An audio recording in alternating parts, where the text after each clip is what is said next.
we talked about before how much I can't stand remasters. You have a differing opinion about remasters if you'd like to go through that again. But your opinion differs from mine. I think that's good for the people that didn't get to experience certain games or good games on the previous console, the previous generation.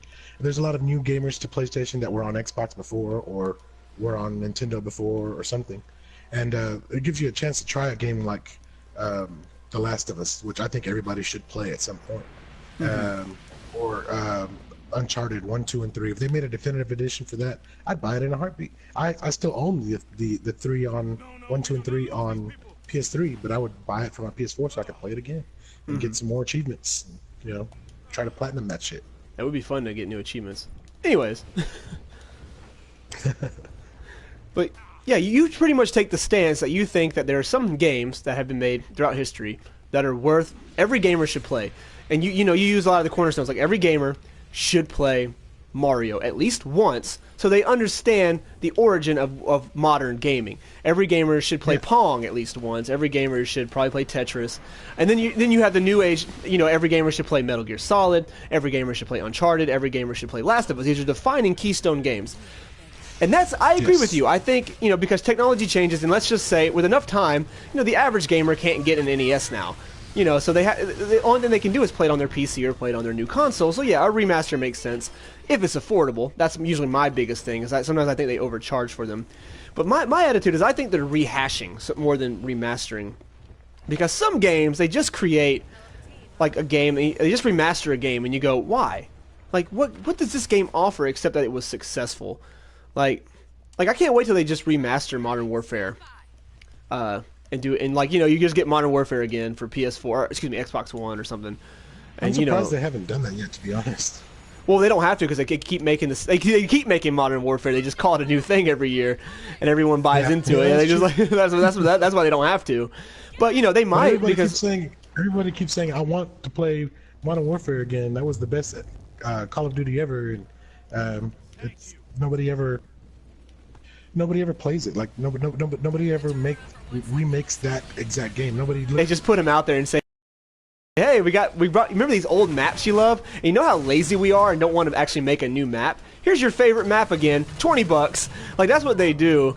Like, they're just complete assholes about it. But anyways, the whole point about remasters is I kind of disagree with them. But I did say on a previous broadcast, and I thought this was so funny, as I said, you know what game I would really like to play again, though? Payday 2. It was the most random game because I thought when it came out, nobody played with me. Like, it was a game that I always thought was kind of fun, but you can't play it alone. It's so boring alone. You got to play with your friends. And I said, if they remaster that, I'll do it because then maybe I can finally convince my friends to play with me, play a game with me for once. And lo and behold, here they are. They're creating Payday 2, the Crime Wave Edition, which is going to have all the year's worth of DLC. It's going to have all the trimmings. It's going to have all the updates. It's going to have the big bank heist and Clover, the first female character, and they're creating it like a new game. So what they're going to do is they're actually offering you to pre-sales. It's not just like a download-only remaster. They're actually like putting it out there like a brand new spanking game for PS4 and Xbox One. And you get everything, and kind of excited. It's like one of the few remasters that they're putting out. I think it's going to be interesting. I'm just like, I don't know. I just hope maybe you'll play with me for once. I mean, we'll see how that goes. But if not, I'll try it. But I don't see myself maybe getting it when it first comes out. Just because my guess is it's going to be about $50. That's the average for the remakes on these new consoles.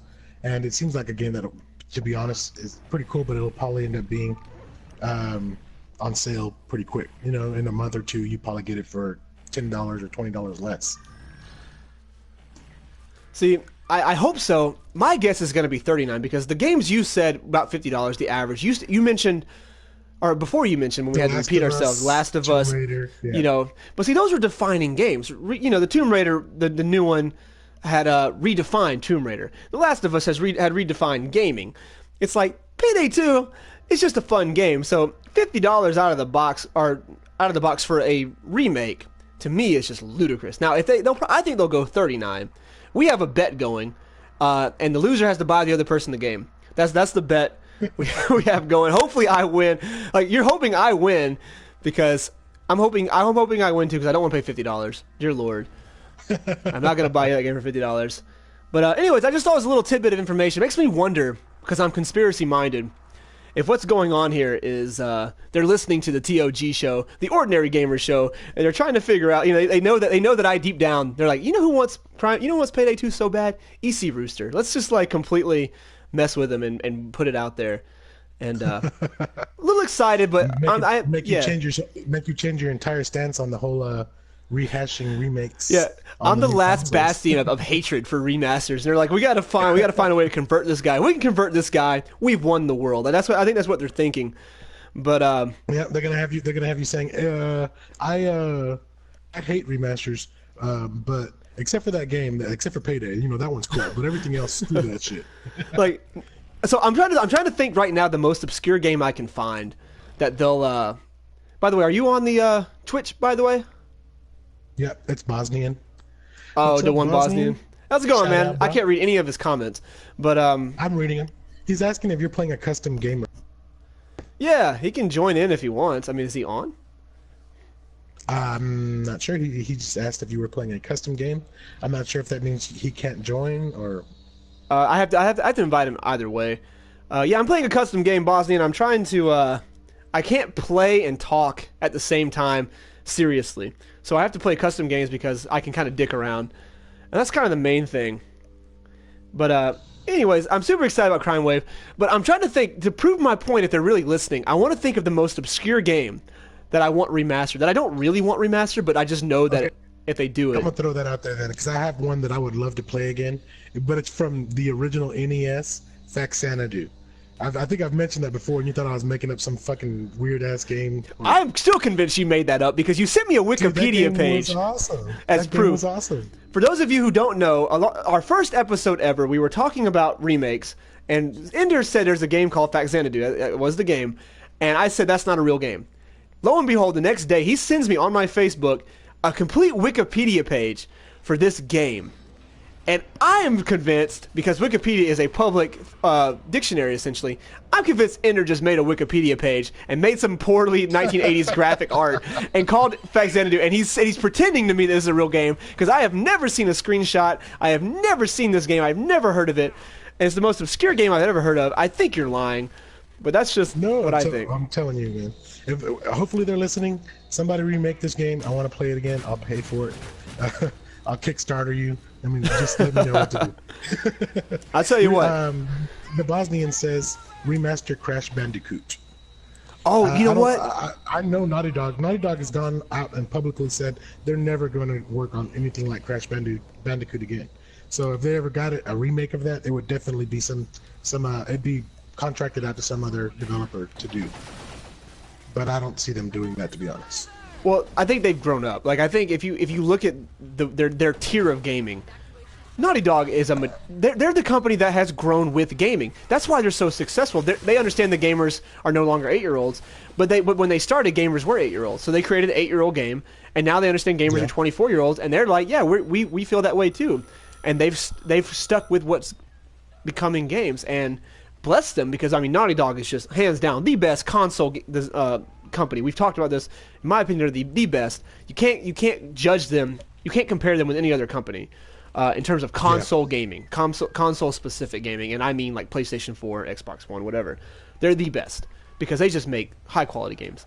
But I do say I would love to play Crash Bandicoot. That's true. I was actually playing it. I still have a PS1 sitting in my closet, and I plugged it in one day. The only game I still had from my collection was Crash Bandicoot 2. And it wasn't my game. It was actually the girl. There's a girlfriend of mine at the time. She had Crash Bandicoot. It was one of her favorite games, and we put it in and we played, and we were having a blast. We're freaking 24-year-old people at the time. I mean, I'm old now, but this was a couple years ago. But we were 24-year-old people playing Crash Bandicoot on the living room floor like we were a young couple just dating, who were like 10. And we were having a blast playing that game. That game, dude, has held up. You'd be amazed. Now, graphically, no. But in terms of gameplay, it is still a very fun, like, arcade kind of, just kid. I don't know. It was fun. I completely went the wrong way on this map. Like, we were having fun. We weren't like high or anything too, which is usually the precursor for fun for us. Like we were playing, and I remember I was like, Bandicoot's rule, and I did like a splat over like a ledge and just died, and like we were just cracking up, and we were like, this is like the greatest game we ever played. We were like, why don't we play this more often? And then we realized because, you know, I'm a mature gamer now, so, you know, I play Evolve. I don't play Crash Bandicoot, but yeah, I'd agree it would be fun to remaster. I think it would be great to have again. I did like that game, that series of games. The Bosnian says DICE is a better game developer. You are completely not knowing what you're talking about.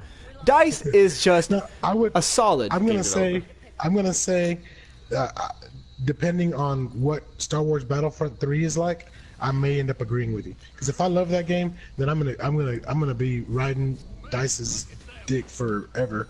You know, I've been waiting for that game for so long, and if they make it an awesome game, then they're gonna be my favorite developer for a good while. See, I think we're judging on what are we judging the criteria on?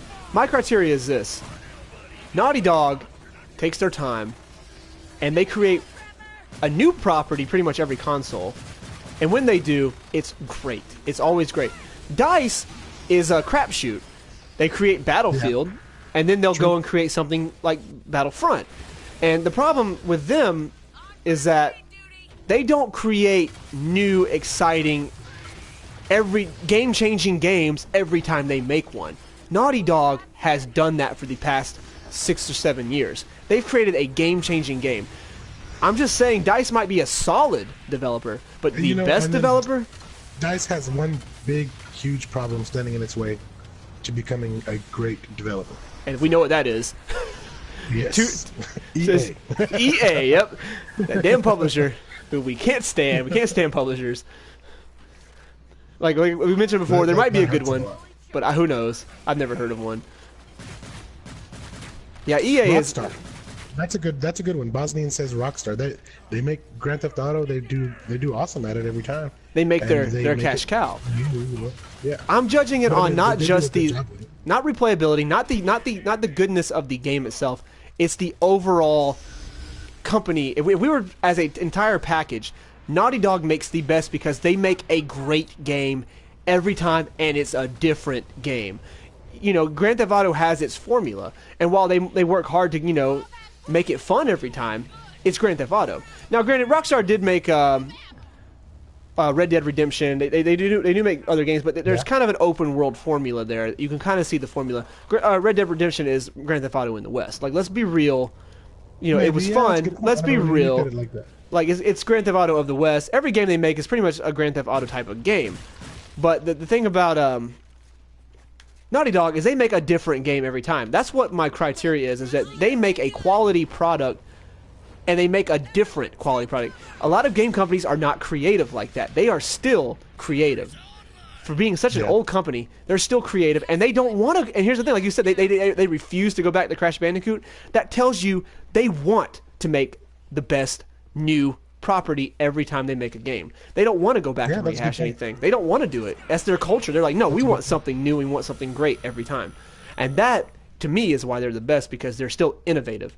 And a lot of these companies are not innovative. Bosnian here, he's saying that DICE makes better multiplayers. Now there, I gotta disagree with you. I'm hoping that they do a really good multiplayer with Star Wars Battlefront 3, but I played that beta for Battlefield Hardline, and I hated it. Like, I could not stand it. I was mad that I took up any space on my hard drive after I played it. There's no words for how much I hated that game. They should... That is one... Having a beta or a demo can really destroy you or be bad for you, because I probably would have... to be honest with you, everybody hates on Call of Duty and everything, but their online multiplayer, their Twitch shooting and everything, it's miles ahead of Battlefield in my opinion. And I think most people agree with me, because they sell a lot more copies of Call of Duty than they do Battlefield every year. So, see, I'll disagree with you right there, Ender, because I've always felt that Battlefield is a lot more fun online. Call of Duty is competitive and frustrating because it's so close quarters. Battlefield is so wide open that, and you can play as vehicles. That you run and it's across the map just to get sniped as soon as you get to the fight. If you play Battlefield 3, it's a lot different. Like Battlefield 3 to me was where it kind of changed. When they made Battlefield 3, it was like, this is how you do it, because Battlefield 3 was fun. That game was ridiculously fun. You could fly a jet, you could do all these things. It was so fun. And to me, it was miles ahead of Call of Duty. Call of Duty is the same crap over and over again. It's the same like jock gaming. It's a game for jocks. It's a game for frat boys to play in their frats and to rape women and to hate on each other. I'm not saying all frats rape women, but let's be real. Well, They're generally. I get what you're saying, but all that aside, like the actual gameplay, when you break down the actual gameplay, the shooting mechanics, and it's solid shooting mechanics. It's the hit markers are great. That's the best you're going to find in a first-person shooter. I would only argue that maybe Destiny has just as good of a Twitch-based shooter. But Call of Duty really does have, as far as just mechanics, not necessarily the game itself, but the shooting mechanics and everything, they're solid on that. They're the best at that. But regardless of all this, the best game company, and this is how I will define it. My closing argument. I agree with you. That's Naughty Dog. For Naughty Dog. I agree with you that it's Naughty Dog. And this is to convince the audience, and definitely to convince the Bosnian who doesn't know what he's talking about. Here is the one Bosnian, I should say. And anyone out there, his name is DA1, the number 1 Bosnian. Please feel free to spam him with hate messages of why he's so wrong about DICE. And here's the thing. He's on PS4. By all means, go for it. If you play Uncharted and then you play Last of Us, you would not think it was made by the same company. Because the gameplay mechanics are different, the gameplay itself is different, the story's different, the entire feel of the games are different. But if I play Call of Duty, every time I play a Call of Duty game, it feels like Call of Duty. Even Bungie, when they made Destiny, it felt like Halo. It felt like a more improved version of Halo, which tells me that these game companies have their kind of style. Like I said, Rockstar, when you play their games, it still feels like a Rockstar Grand Theft Auto kind of game. Naughty Dog creates a different game experience every time, and that's to me why they are the hands down the best game developer, because what are we judging games on? That to me is what, they're making good games, great, different games, different properties every time. A quick Bosnian just said you're a dick, so I thought I'd share that. Well, I am called EC Rooster. I'm glad you finally caught on, because I'm EC Cock, because I'm a giant cock in real life, and that's exactly why. But let's move on. We know how much we love Naughty Dog, especially here on the Ordinary Gamer Show.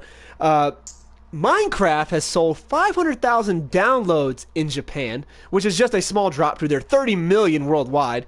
But 200,000 of those Minecraft downloads were on the Vita, which I thought was kind of fascinating, because I'm starting to wonder, is Minecraft just the end-all be-all of casual gamers? Like, is Minecraft the ultimate casual game? Like, is that what every company wants to be, casual gamer? They got it. I don't know. I think Minecraft has become that game that every gamer has. You know what I mean? Every gamer has it. It's not $50-$60. It's affordable. It's something that you can waste time on with friends, and it's something that you can be a casual gamer and just build a mud hut and play through it, on survivor mode, or you can go in there in creative mode with 8 friends and build Hogwarts. You know what I mean? Yeah. The level of gaming that you can do on that is everything from a 8-year-old beginner to a 24-year-old with 7 friends with an engineering degree. Yeah. And here's the crazy thing about it to me, though, is I've heard stories of people giving Minecraft to like elderly homes, to a hospice care, to like things like that, for like old people just picking it up, and once they learn the controls, have a blast playing Minecraft. And Minecraft, it makes me wonder, is Minecraft the perfect game? Like, I know that's a crazy thing to say. It's a huge thing to say and call something the perfect game, because everything has its flaws. But did Mojang, when they created Minecraft, did they stumble upon the perfect game? Because anybody can play that. I know people who are not gamers, do not define, and I don't mean that, now they're gamers now because they play, but they're not like, they don't play any other game, and they play Minecraft and they go, yeah, it's fun. Like, they'll have Minecraft on their phone, or they'll have Minecraft on their Vita, which makes me wonder if they're going to have it on their phone eventually, which makes me wonder if Minecraft is the perfect universal game, if it's the perfect game. I know that's a stretch, but if you were to review it, I think you'd definitely have to give it a 10, But I don't know, the perfect game, to say that is just way too subjective. It's based on opinion. But I think it's one of the best games ever made. Yeah, I have to say I think it is. I mean, it's proven to be definitely the most popular. game of all time. Like, yeah, you can't argue with numbers. You know what I mean? You can say, oh, that game sucks. That game sucks. Well, the majority of people don't agree. The majority of people play it, have played it, and still play it. I own it on PS3. Everything yet. I think I have it on Xbox. Yes, I have it on Xbox. Also. And my son still plays it on the Kindle, and he plays it on his little phone or whatever. I mean, that game is everywhere, and they've made so much money on that game. It's ridiculous. I mean, it's quote unquote worth $1 billion according to Microsoft. They purchased it for $1 billion. So the game is obviously beyond a game at this point.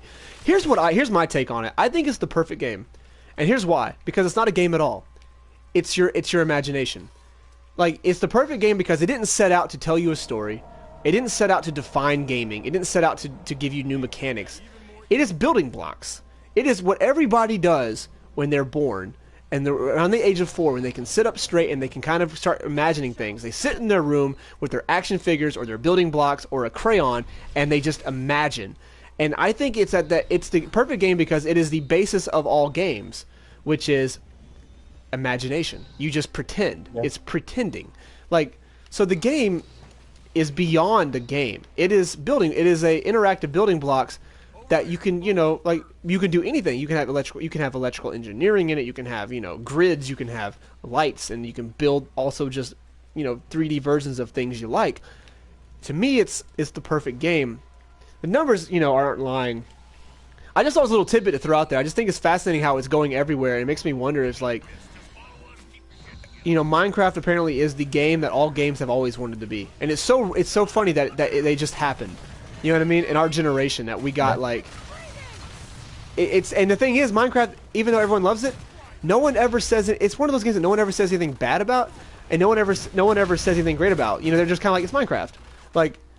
That's perfection. Yeah. It's just it becomes what it is. At this point, everyone expects when you say Minecraft for everybody to know what you're talking about. Yeah. Who has not played Minecraft? You know what I mean? You have to have played it at some point to even whenever you're talking to people about it. Everybody just assumes that you've played it.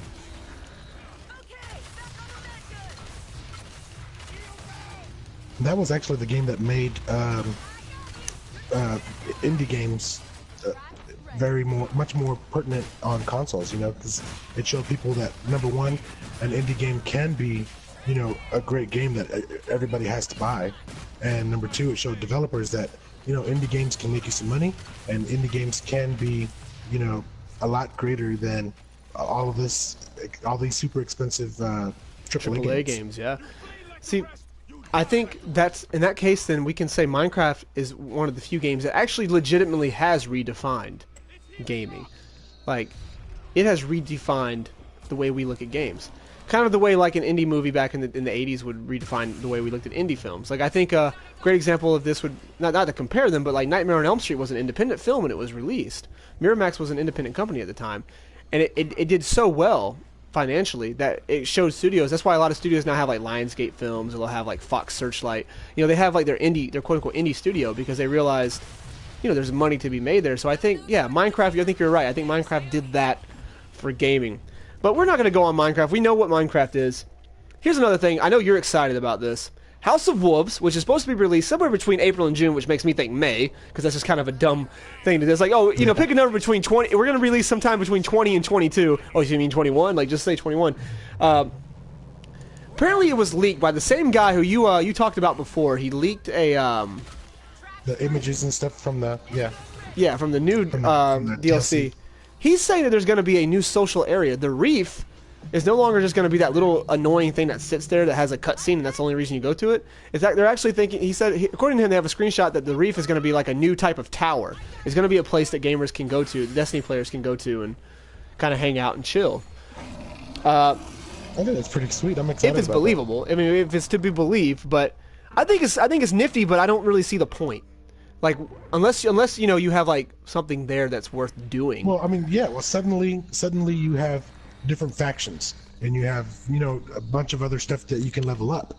The space on the tower is pretty much taken.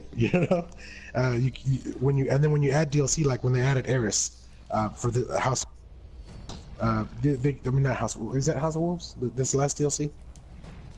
The new one is gonna be House of Wolves. No, the previous one. I'm sorry. Previous one was Revenge of Crota or whatever. The Dark Below, I think, was the name of the DLC though. But anyways, they added Eris, and Eris is there for everybody, whether you have the DLC or not. So there's only so much you can do with the tower with regards to DLC, because if you add stuff in, you have to be able to add it in for every gamer, which I think is a good thing in a way, but it kind of limits what you can add with your DLC. Now, if you add an entire area with DLC, then you can create whatever you want. There could be, 3 different factions over there that sell 3 different kinds of weapons, and or armor, or whatever. I think that's a good idea because you can do a lot more with a new area than you can with a pre-existing area. So you can do a lot more in the new area, but still go to the same 12 strikes or same 6 strikes. So yeah, you can unlock new weapons, but you still have to do the same crap to do it. Which to me, I understand what you're saying, but that's why I'm playing Evolve right now. And I mean, every game is repetitive. I understand that, but at a certain point with Destiny, I'm just like, okay, I got a new weapon. I really don't feel like defeating the Archon Prince again and again and again and again to level it up. I don't feel like defeating Crota again or Vault of Glass again. It's like I don't want to. I kind of want something new. So like, yeah, it's nifty, but it doesn't really do anything. Well, that DLC is supposed to have, from what I understand, it's supposed to open up the reef. So the reef is going to be like another planet all of a sudden. So if you open that whole area up, then that should be quite a bit of new story plots and strikes and stuff like that. My guess is 2 new strikes and maybe like 3 or 4 new story parts. So that's going to add, and then let's say 7, a total of 7 or 8 new things to do for the daily heroics, or any kind of strikes that you have to do for bounties or anything like that. Well, if that's the case, then I'll finally feel like what I paid for is worth it. Because honestly, with the new DLC, now I got it bundled on the Day 1 edition, so I can't complain. But I have some friends who they didn't, and so when they bought the DLC, Revenge of Crota or Return of Crota, they said, "Screw this." They're like, I still go to the same parts of the map. They're like, they didn't give me anything really new except the raid. And if you don't have the friends to play with, you didn't get anything new. It felt like he was like, you go to the same places on the same planets, and to him it felt like a ripoff. He was like, I wanted like a new place. He's like, I wanted a whole new planet or a whole new place. Is what he's like. A couple of my friends were saying. That's what the next DLC is supposed to do. It's supposed to open up the reef as a place that you can explore again, or for the first time. Well, if that's the case, and it's about time, Bungie. But you should honestly do that with every DLC you release. Give people new, like, not just a new area of a map. Give them a new planet. Like, I'm okay with like a 400 megabyte download or something, or a gigabyte download. But I know that I'm getting an entirely new planet. That'll be fun. I would completely be okay with that because I paid for that. But anyways, I know you're excited about anything Destiny. But I don't know what it is, but like little by little, I've learned to like really love this game. I think honestly, Revisionist History is going to have this be considered a great game. It's considered mediocre by critics and stuff now, but I point to examples like Wind Waker when it first came out. People didn't like it. It was not very well received by gamers or by critics. And then 2 or 3 years later, everybody loved Wind Waker. That was a great game. It's just revisionist history. Games where it's like games have proven methods of design. Give people rewards, give people things to unlock, and that's pretty much what games are. And then give them a little bit of an experience. And I think unlocking shit is more important. Most people will play a game over and over again because they want to get the new trophy, or they want to get a new skin, or they want to. That's why they give you the pay for microtransactions now, because that's what people want. People want the new skins. They want all this customization. That's what gaming really is. Destiny to me is just that over and over again. So what they're giving you is they're giving you crack. So as a game, I think the game's okay, but as a gameplay mechanic, as in terms of gameplay, they completely are just using tried and true methods to me. But well, I mean, to me, they've innovated on consoles as far as console gaming goes with what they give you. Like you don't get like an achievement or a trophy. I'm not really that big on that. That won't keep me playing. But getting the next gun that I really want, that everybody says is really great. That's different. It's something that you can use in the game. You know what I mean? But it's ultimately like, that's all you're doing. What I'm trying to say is ultimately what you're doing is just getting the new gun. You're not actually like doing anything else. So you're playing, it's crack. It's like getting your new drug. You're like, I need my fix this week. So they give you a new gun. It's your fix. Because that's what gaming is. I mean, that's why games, like, that's one of the basics of game design. So what I'm saying is, I don't think Destiny's innovative. I don't think Destiny's anything but just a crack game. Like, it's just that whole, like, hey, you know, if you want it. Because, I mean, Diablo 3 has already done that. Diablo 3 is all about, like, getting loot and getting gear. I mean, and it was doing that for a long time. That's why Diablo 3 is really popular. Destiny is the same thing. It's just first-person shooter version of that. With Halo mechanics, in a way. I mean, improved Halo mechanics, but Halo mechanics. So, I don't know. I'm just saying I disagree with you, but you know how I feel about Destiny. I think it's a fun game. I'm not saying it's not fun. I think the mechanics are good. Yeah. I mean, Rooster will tell you that it's an okay game, but if you look at how many hours he's played, he's got well over 100 hours in the game. So when you think about a game, what do you want to get out of it? Well, you know, I want to feel like I got my money's worth. And if you put 100 hours into a game, you got your money's worth. You know. Well, here's the thing. Here's the thing though. Destiny was like one of the only games I had on PS3 when I bought it, so it was what I played, and also I did want the unlocks, but it wore itself out. I only played that game a month, or maybe a month and a half after it came out, and then I stopped and I quit playing it until I played with you. And the only reason I played it was because I love your conversation and I love just hanging out with you and having a good time playing games. And it was kind of cool to try the raids for once, because I wasn't able to do that before. But now that I've done them, I'm good. Like, my attitude is kind of like, okay, I don't need to get on Destiny until the next DLC. Like, that's kind of how I kind of look at it. So I'm not, like I said, I'll never say the game is bad. I obviously do play it, but innovative or great, no. Like, that's where I'm just saying I disagree with you. I don't think the game is anything other than a crack game. But that's just my opinion. But anyways, I know you love Destiny, and I'm not saying Destiny's bad. I'm just saying I think it's a crack game. But we'll move on. Speaking of remasters earlier, which I should have said this first. I didn't have it in order. There's no order today. It's all chaos today. Slender the Arrival, which was a little, like, kind of game you could, you know, download for Xbox and, you know, PlayStation. Or I believe it was just Xbox. I can't remember. But, might have been on both. But it was just like a little, like, horror game. It was okay. But apparently they're releasing it again because it did more success.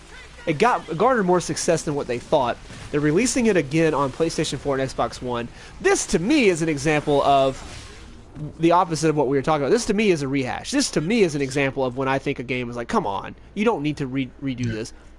Use your success and the money you made from Slender the Arrival, little studio, and make your next game. Make your next idea. Now you're just milking your cow. And it's like, I hate when game developers do that. I understand they cost money. You want to make money, but you've milked it. Use your... It's called reinvesting in your business. Reinvest now and create new product. Get new staff. Create a game engine. Do something. Like, create something. Don't just make the same thing. Yeah. Anyways, for those... I've never even heard of that game, so the way I look at it is maybe they're just trying to get some awareness out there for that game so that they can make a second game. I don't know.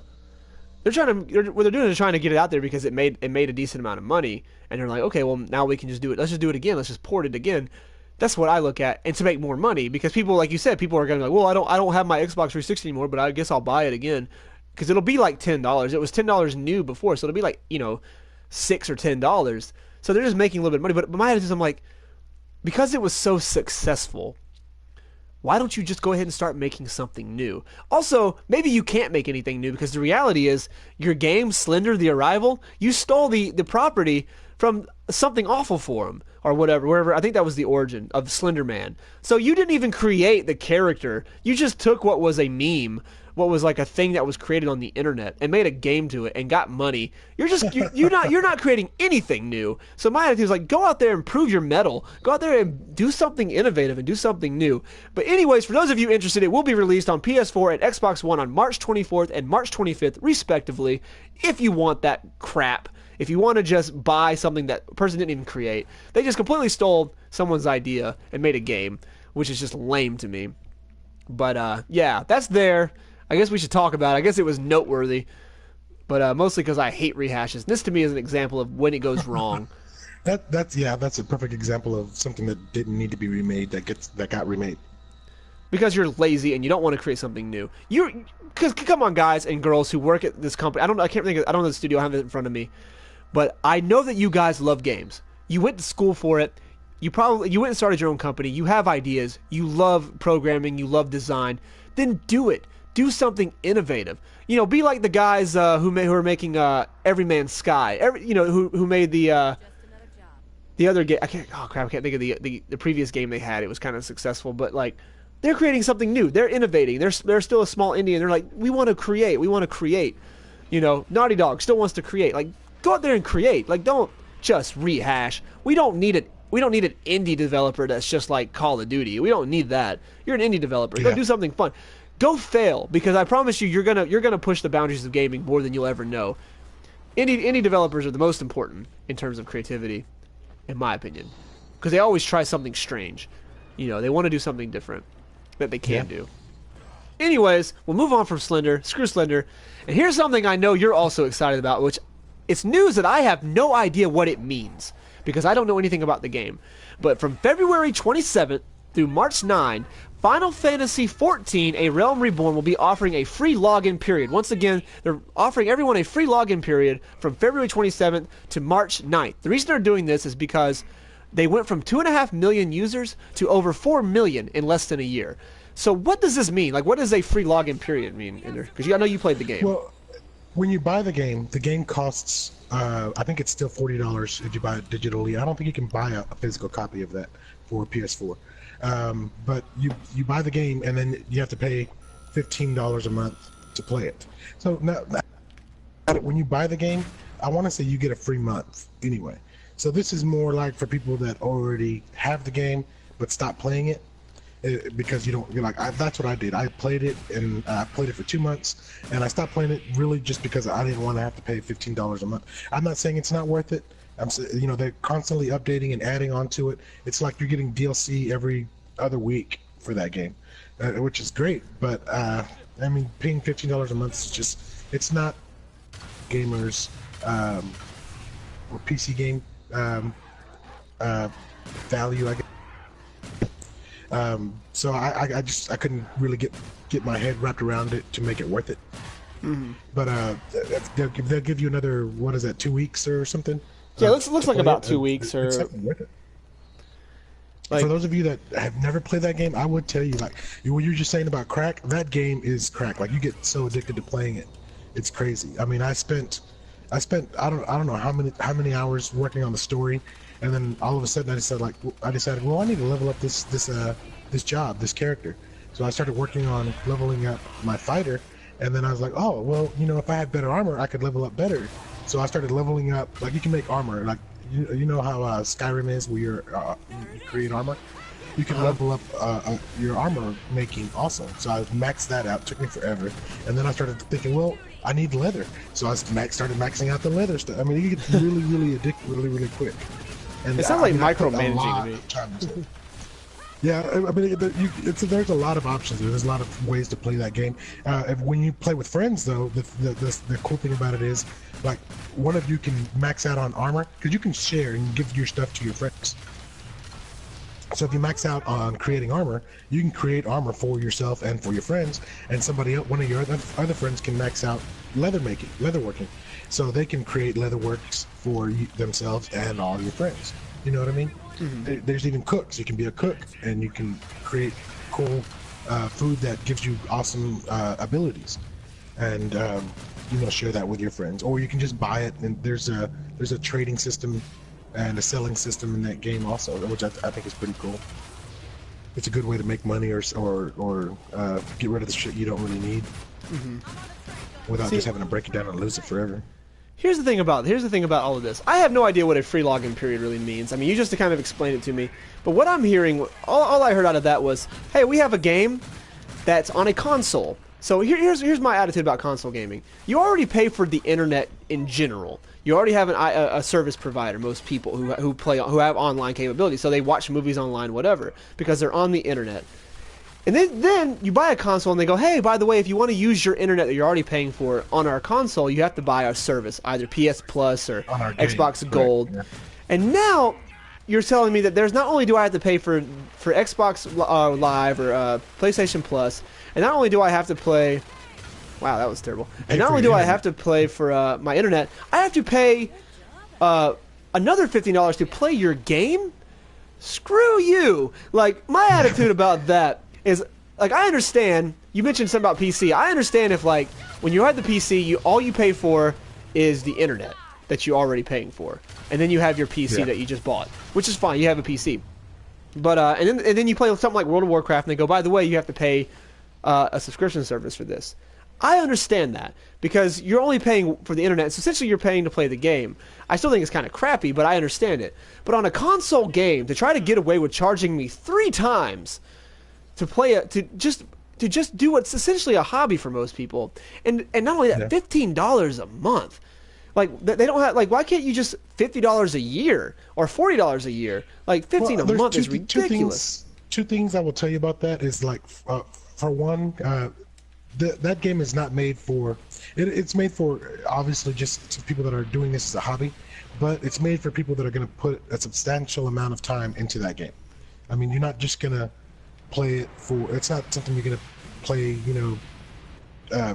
8 to 20 hours and you're done. That's a game that you're going to put a lot of time into. Well, of course, and like, you pay DLC, you pay for DLC, like, Destiny or Evolve will have DLC that costs $20, and then you pay for it when you get it. When the DLC is available, you have the option to buy it. But with that game, what they're doing is they're constantly giving you DLC. They're constantly updating it. Like, every 2 weeks, there's something different to do on there if you want to do it. So, I mean, they're charging you for the online service, but it's for the maintenance for it also. Like, they're constantly giving you DLC for it. You'll never run out of something to do on that, something different to do on that game. But see, here's the flaw of what you just told me. Yeah, they're giving you stuff, but they're also charging you to play it. I should not have to pay $15 a month to play a game.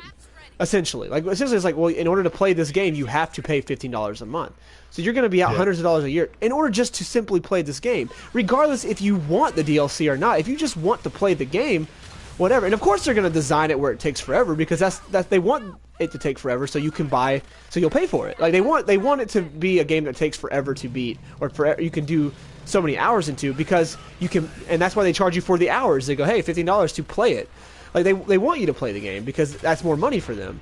Like, it's not like the game was, like, really, really good. You put a lot of hours to it, and they gave you the option like DLC. See, DLC, the one thing about it is it's an option. You don't have to buy the DLC to still play a game. No, it's for people that know. Like, if you play the game and you know you're gonna get the DLC, that's a game for you. Like, if you really like that game and you want to keep playing it, then it's the game for you. I think the problem with them is that they charge you for the game initially. That's what I think is bullshit. I've gotten to where I understand what the $15 a month is for. Like, everybody, no matter who you're playing with, you can all go to the same areas. You can all experience this. You don't have to wait. Say, hey, did you get the DLC? No. Oh, well, then I can't play with you unless I don't want to play.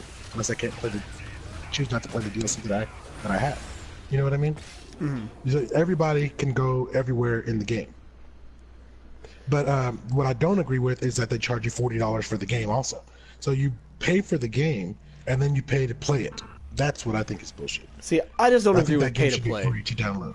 I agree with you. I mean, if you're going to charge $15 a month, you better be freaking free. But of course it's not. And that's my attitude about it. Is I understand if you know going in that you're a sucker and you're about to pay hundreds of dollars to play something. That's fine. That's your prerogative. If you have the money or if you have the addiction, by all means, go ahead. Do I think that it is right, though? No, it is a game that's not for me. Yeah. An ordinary gamer like myself, that's what I'm trying to say. That game is not for me because I hate games like that. When you try to sucker me into paying 3 times for something, screw you. Now, granted, some people want to pay 3 times. Some people like being smacked around. But let me add something to add something small to that. Actually, PlayStation Network, you don't have to pay for that to play that game online. Like, if you don't pay for PSN multiplayer through Sony, you can still play that game online. Okay, well, I didn't know that, but still it just feels kind of lame because I'm going to have PS Plus because I also have other games. Now, maybe if this is the only game you'll ever play, then by all means, if Final Fantasy XIV: A Realm Reborn is the only game you'll ever play, then do it. For guys like me who like to play other games. If you're going to main that game, if you're, 80 to 90% of the time and put it in a substantial amount of hours, then it might be worth it to you. I mean, I will tell you that game is a lot of fun. It's very addicting, and I could spend that much time on it. But the truth of the matter is, there's a lot of games out there that I want to play. I feel like I need to play that game just to get out of it, because if I don't play it for 10 to 20 hours one month, then I just threw away $15 on nothing. Yeah. You know what I mean? So you're forced to play it, essentially. That's why I stopped. Yeah, that's why I stopped paying for it, and that's why I stopped playing it. I liked it a lot, but I was like, I'm not gonna keep playing this game and feel like, because like I would have kept playing it, and I probably would have put a lot of time into it anyway. But the fact that I knew that I felt kind of pressured to do it because I didn't want to lose any money from paying for something I didn't use was a turnoff for me. But that's the console player's mentality, you know. Maybe even if you have the money, you don't want to just throw it away. You feel like you're just, I don't know. It's hard to explain. No, I mean, I agree with you, because that's what I think it is. I think you feel like you're forced, because you paid, to make this your only game, and you can't. Yeah. And that's the thing, and that's why forcing people to pay for things is you're limiting their scope of the world. That's why. That's philosophically, if we're going to go into philosophy here, this is why I disagree with pay to play. Because what you're doing is you're telling someone, you're not giving it to them a la carte. You're not giving it to them. You're saying, you just told them, hey, you just bought this. And of course, everyone's mentality is, well, I just bought this, I better use it. Unless they just don't have a sense of that value. Unless they just like throwing their money away. Most people are like, well, crap, I paid for it, I better play. Like Destiny, I paid for the DLC, so I will play the DLC when it comes out, because I already paid for it. Yeah. So I want to get my money's worth. In some ways, like, you don't have to, like, I can play, like, I played it for 2 months, and I played it a lot, and then I stopped, and I can go back whenever I want to and pay $15 and play for a month, and then not pay the next month and not play the next month. You know what I mean? Still, that just feels like, I mean, 15, it's the number to me. But but then also you go back into it. Like if I it's been almost a year since I've played it, but if I go and pay that $15, I automatically get everything else that they have released and not pay again, and then go back to it, you know, sometime later.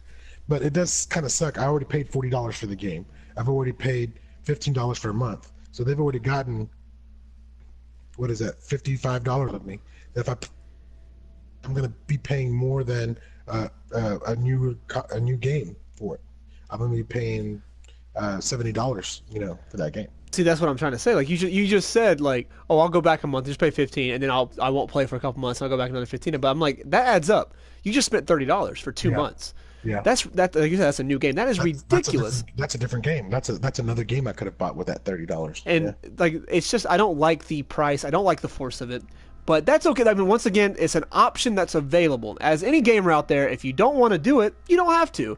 I just think it sucks because there are probably people who want to play Final Fantasy. They're interested, but they just can't. They just can't, or they won't. They're like, I can't. Eventually, that game will go free to play. I mean, they're doing so well right now with the pay scale that they have right now that it's not going to happen anytime. When people stop playing it or stop paying to play it, it'll go free to play. And once it goes free to play, then it might be a good thing, might be a bad thing. I don't know, because like right now there's not really any in-game things that you can spend real money on. You know, everything is a part of the game because you're paying for the game. But when it goes free to play, they're going to start saying, well, you can do a microtransaction and get this and get that, and that may end up ruining the game. I'm not sure. See, like, the thing about it is, it's an experiment, and obviously it had some success. It went from 2.5 million users to over 4 billion in less than a year. But let's also keep in mind that some of these new users might have been people who just they did an account and made the free trial and essentially played it for a month and then said, I'm not playing it anymore. So, you know, we don't know what number of that 4 million. Well, those people paid for the game too, because like what I'm saying is, it's not just the to pay $40 to buy the game, and then you have to pay $15 a month. Oh, that's true. That's right. You're right. Those 2 million actually invested in the game itself already too. Well, that to me, it just seems like everyone is just sucked. Like, it's probably one of those games where somebody's friend plays it. He goes, "Oh, I need somebody to play with," and they go, "I'll get it," because they went to GameStop, they found it, they got it, and then they played it for a month. And they're like, "Dude, I don't want to pay $15 a month." So they now they realize they're out of game. So it could have. I mean, I don't know the psychology. I just know for me, it's not something I want to do. But anyways, That's the end of our show, Ender. We're going to end it on a high note of my hatred for Final Fantasy XIV: A Realm Reborn. Like I like to end, I like to end the shows on a positive note, which is complete full of hate. Once again, everybody, thank you for listening. Thank you for watching. This is The Ordinary Gamer Show from theordinarygamer.com. That's Ordinary Guy 01. You can always visit our website at theordinarygamer.com, which I've said like 9 times already. You can also follow Ender on Twitter. Ender, what is your tag? Ender the foe. Ender the foe. Notice that Ender is first, so don't call him foe. Call him Ender. You can follow me at. I learned to do that. Yeah. You can follow me at _Chris Edge, which is my real name because I'm famous. Let's see what else. What am I missing? Oh, and of course on twitch.tv/EC_Rooster. You can always watch us there, and of course, as always, on YouTube, our favorite place to be, our YouTube channel, which is The Ordinary Gamer. Is there a number in there, Ender? Is it just The Ordinary Gamer? The Ordinary Gamer on YouTube. You can find all of our past episodes. You can find all of our Let's Plays. You can find all of our reviews. You can find everything on our website also. I'm putting it all together still, but everything that we offer, it will be on our website. And once again, thank you for listening. Thank you for watching. Thank you for putting up with it. And if you hate DeOne Bosnian, don't forget to send him a lot of hate messages. We appreciate him sticking around today and watching the show. We always welcome everybody to come and watch the show. Ask us questions, leave your comments, have your queries. If you don't like anything about the show, please feel free to write it down on a piece of paper, then go home and kill yourself, because we don't care about what your actual criticism of the show is. I completely ripped off Louis C.K. for that. I got to give credit where it's due. That's a Louis C.K. joke. I thought it was great, though. But once again, thank you, everybody. This is the OrdinaryGamer.com show, and have a good day.